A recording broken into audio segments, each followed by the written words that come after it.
कक्षा 11वीं का त्रैमासिक परीक्षा का आज आप लोगों का जो पेपर है वो पेपर रहेगा लेखा शास्त्र का। कक्षा 11वीं की हम बात कर रहे हैं और त्रैमासिक परीक्षा के लिए गवर्नमेंट के द्वारा जो प्रश्न बैंक आप लोगों के लिए प्रोवाइड करवाई गई है उसमें से आपके स्कूल लेवल पर सभी पेपर आपके बन रहे हैं। ये आपको अच्छे से विदित होगा क्योंकि आपके कुछ पेपर हो गए हैं, तो जिससे आपको समझ में आ गया होगा कि पूरे पेपर हमारे अलग अलग आ रहे हैं सभी स्कूल में। यहाँ पर पहले पेपर को देने से पहले त्रैमासिक परीक्षा में कितना सिलेबस आ रहा है ये भी आपको पता होना चाहिए। आज आपका पेपर रहेगा लेखा शास्त्र का, जिसमें 80 नंबर का पूरा पेपर रहेगा और इसमें अध्याय कितने आ रहे हैं? 4 आ रहा है। लेखांकन एक परिचय और लेखांकन सैद्धांतिक आधार और लेन देनों का अभिलेखन और लेन देनों का अभिलेखन 2 फर्स्ट और सेकंड। तो ये 4 अध्याय आपके आ रहे हैं। साथ में मैं आपको बता देता हूँ ये जो अध्याय है, पहला लेखांकन एक परिचय, ये मैं आपको करवा चुका हूँ, पूरा हल करवा चुका हूँ। इससे पहले मैंने वीडियो डाल दिया था, आपने उस वीडियो को नहीं देखा है। ये 3 नंबर के 4 नंबर क्वेश्चन इस पार्ट से आएंगे और लेखांकन के सैद्धांतिक आधार, ये अध्याय भी उस वीडियो में मैं करवा चुका हूँ। बहुत सारे विद्यार्थियों के कमेंट आ रहे थे कि हमारा जो नेक्स्ट वीडियो लेकर आइए ताकि हम कर सकें। तो अब अध्याय नंबर 3 में आपको करवाऊंगा, जिसमें से आपके पूरे 32 के 32 ऑब्जेक्टिव बनने वाले हैं। जिसने दोनों वीडियो को देख लिया उसके तो बन ही जाएंगे, और जिसने नहीं देखा उसका अब पता नहीं क्या होगा। चलो तो हम बिना देर के स्टार्ट करते हैं और देखते हैं यहाँ पर पहले क्वेश्चन से। पहला क्वेश्चन आपकी स्क्रीन पर आता है। उससे पहले एक बार जितने भी हमारे क्लास 11th के स्टूडेंट्स ऐसे जो जुड़ चुके हैं क्लास में, वो सभी एक बार अपने दोस्तों को भी शेयर कर दो ताकि वो भी क्लास में जुड़ सके और अच्छे नंबर के लिए मेहनत कर सके। यहाँ पर पहला क्वेश्चन आपकी स्क्रीन पर आ रहा है। क्वेश्चन कह रहा है प्रलेख जिसके आधार पर पुस्तकों में लेखा किया जाता है। प्रलेख जिसके आधार पर पुस्तकों में क्या किया जाता है? लेखा किया जाता है। तो उसे क्या कहते हैं? तो उसे बच्चों कहा जाता है प्रमाणक। प्रमाणक उसे कहा जाता है। और वित्तीय लेन देन के लिखित साक्ष्य को कहते हैं, तो इसे कहते हैं मूल प्रलेख। मूल प्रलेख, इसमें आप आंसर लगाएंगे। जमा पत्रक जिसे हम बोलते हैं क्रेडिट नोट बनाया जाता है, तो इसमें आपका आंसर हो जाएगा वो बनाया जाता है विक्रेता के द्वारा। अगला क्वेश्चन है निम्न में से कौन सा समीकरण सही नहीं है?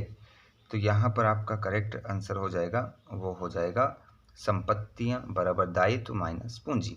ये सही दायित्व नहीं है, सही समीकरण नहीं है। अगला क्वेश्चन है 5 वाला, नाम मात्र के खाते का संबंध होता है। तो नाम मात्र का जो खाता होता है उसका संबंध किससे होता है? तो ये होता है आपका करेक्ट आंसर इसमें आप लगाएंगे आय एवं व्यय से होता है। नकल बही में लेखा किस पुस्तक में किया जाता है? तो नकल बही में लेखा किस पुस्तक में किया जाता है? तो इसमें आपका करेक्ट आंसर हो जाएगा, वो हो जाएगा स्मारक पुस्तक में। माल दान में देने पर क्रेडिट किया जाता है। तो जब माल के दे दिया जाता है, दान में दे दिया जाता है, तो ये किस में क्रेडिट किया जाता है? तो इसमें आपका आंसर होगा क्रय खाता में। क्रय खाता आपका इसमें आंसर होगा। व्यवसाय प्रारंभ करने के लिए उधार ली गई रकम से क्रेडिट किया जाएगा, तो इसमें आपका जो करेक्ट आंसर हो जाएगा वो क्रेडिट किया जाएगा ऋण खाता। अगला क्वेश्चन है खाता जो व्यापार के स्वामी का प्रतिनिधित्व करता है। खाता जो व्यापार के स्वामी का क्या करता है? प्रतिनिधित्व करता है, कौन सा खाता कहलाता है? तो इसमें आपका आंसर हो जाएगा पूंजी खाता। पूंजी खाता आपका इसमें आंसर होगा। उसके बाद में माल खाते का शेष अंतरित किया जाता है। तो माल खाते का जो शेष है वो अंतरित किया जाता है, तो कहाँ अंतरित किया जाता है? व्यापार खाते में। व्यापार खाते में आपका आंसर होगा। खातों का शेष निकाला जाता है, तो खातों का शेष निकाला जाता है, तो इसमें आपका करेक्ट आंसर हो जाएगा व्यापारिक वर्ष के अंत में।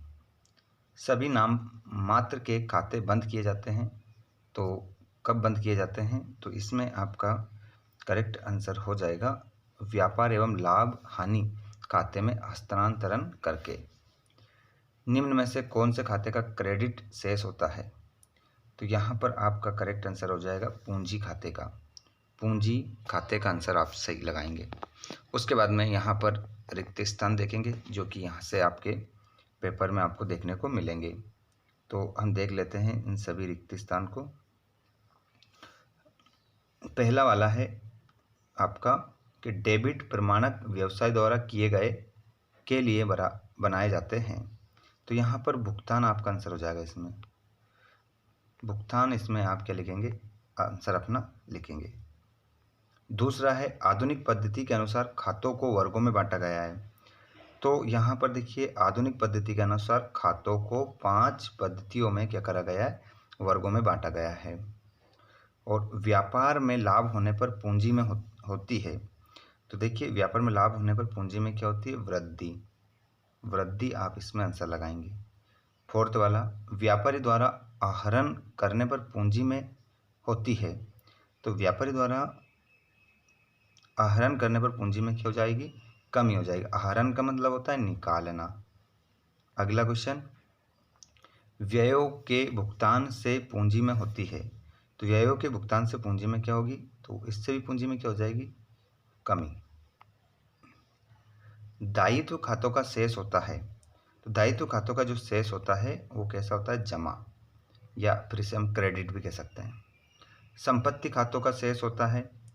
तो संपत्ति जो खातों का शेष होता है नामे, नामे होता है। नकल बही के आधार पर में लेखा किया जाता है।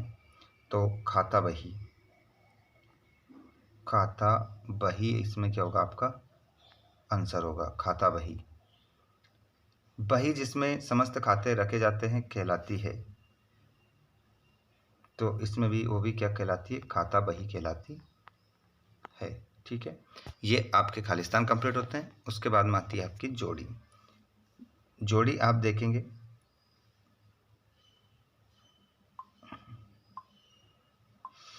जोड़ी में आप देखिएगा पहला वाला जिसमें आपको सही जोड़ी मिलाना है, गलती नहीं करना है जोड़ी में।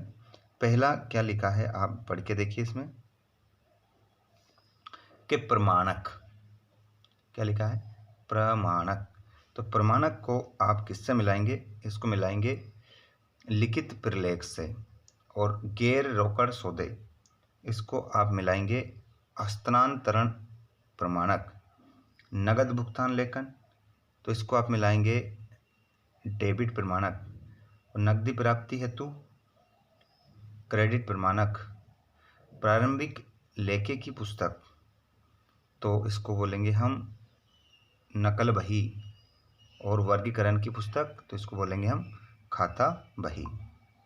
चलिए आगे की ओर बढ़ते हैं और आगे हम देखते हैं अगले क्वेश्चन को। क्वेश्चन नंबर आपका अगला है जिसमें हम नेक्स्ट हमारी इस 2 जोड़ियों को और देखेंगे।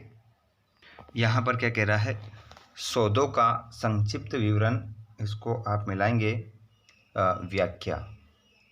व्यक्तिगत खाता, इसको मिलाएंगे आहरण खाता।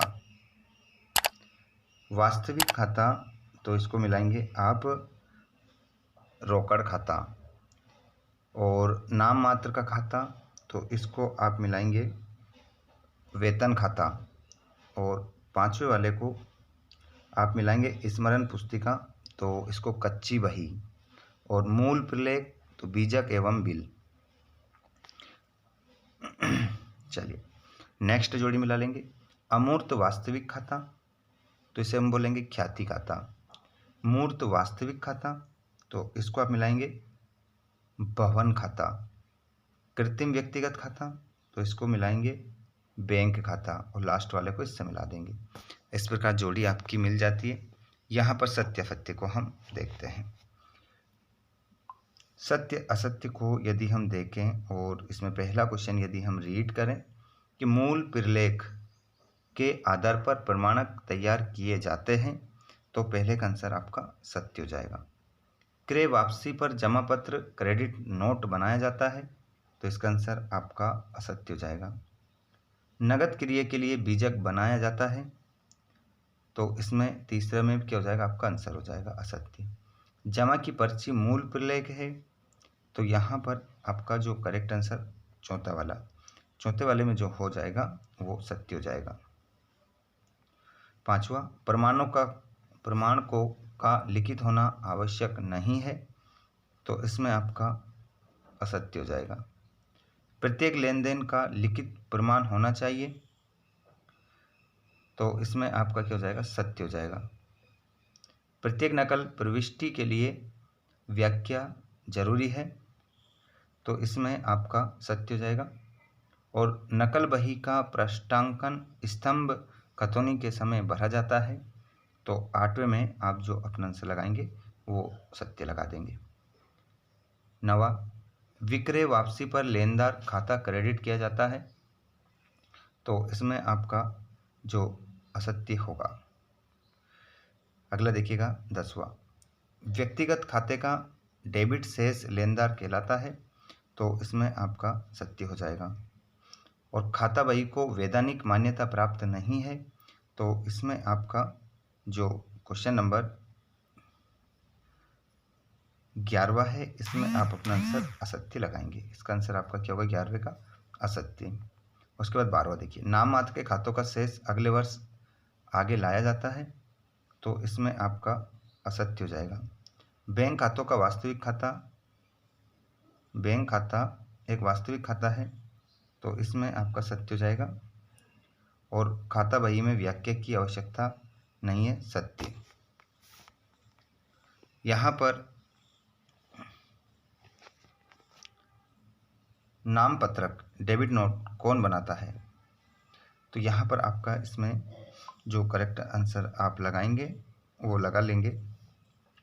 नाम पत्रक डेबिट नोट जिसे हम कहते हैं, इसको कौन बनाता है, तो इससे विक्रेता आपका इसमें आंसर हो जाएगा, विक्रेता बनाता है। लेखांकन समीकरण किस अवधारणा पर आधारित है, तो ये द्विपक्षीय अवधारणा पर।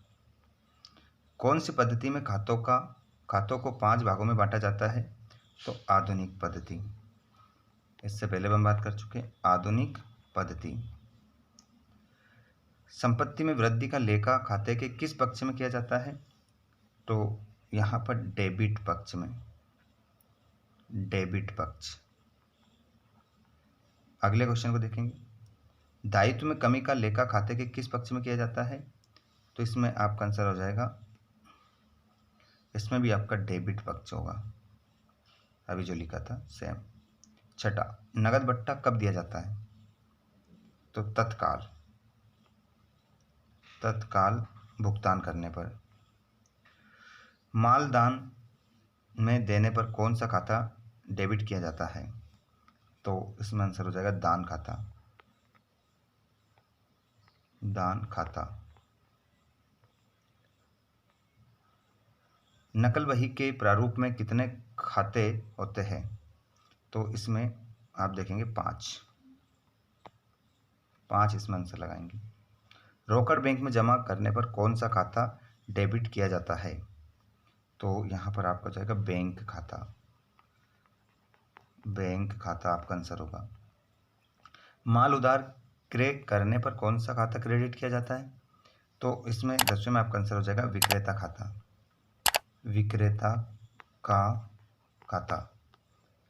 का खाता इसमें आंसर होगा आपका। संपत्ति बेचने पर कौन सा खाता क्रेडिट किया जाता है, तो यहाँ पर उसे बोलते हैं हम संपत्ति खाता। खाते के कितने पक्ष होते हैं, तो 2 होते हैं, 2, डेबिट और क्रेडिट। खाता बही में लेन देनों को लिखना क्या कहलाता है,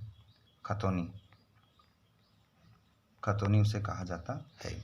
उसके बाद में इस चैप्टर से आपके 2 नंबर के क्वेश्चन आ रहे हैं, 3 नंबर का भी आ रहा है, और यहाँ से आपके 4 नंबर के क्वेश्चन भी इनमें से आपको देखने को मिलेगा।